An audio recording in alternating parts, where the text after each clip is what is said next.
வீட்லயே முடங்கி கிடந்தேன் கொஞ்ச நாளுக்கு முன்னாடி.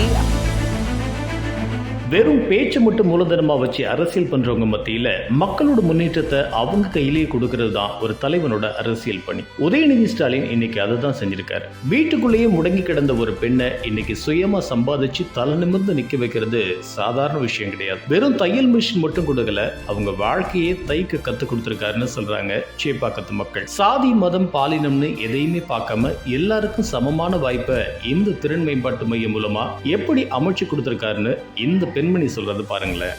வணக்கம், என்னோட பேரு சரோஸ்ரீ. நான் சேப்பாக்கம் திருவல்லிக்கேணியில தான் இருக்கேன். வீட்லயே முடங்கி கிடந்தேன் கொஞ்ச நாளுக்கு முன்னாடி. அதுக்கப்புறமா இப்ப இருக்க துணை முதலமைச்சரும் சேப்பாக்க திருவல்லிக்கேணி தொகுதியின் செல்லப்பிள்ளையுமான உதயநிதி அண்ணா அவங்களால டெய்லரிங் கிளாஸ் ஒன்று நடத்திட்டு இருந்தாங்க. அது மூலியமா எனக்கு ஒரு ஆஃபர் வந்துச்சு. நானும் வந்து கிளாஸ்ல ஜாயின் பண்ணிட்டேன். இப்ப கொஞ்சம் நல்லா ஃப்ரீயா இருக்கேன், நல்லா கத்துக்கிறேன்.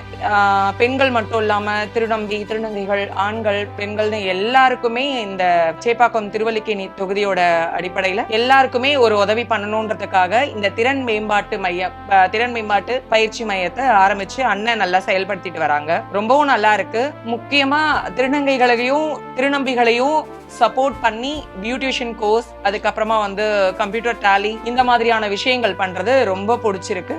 இது மொத்தம் 100 நாள் கிளாஸ்.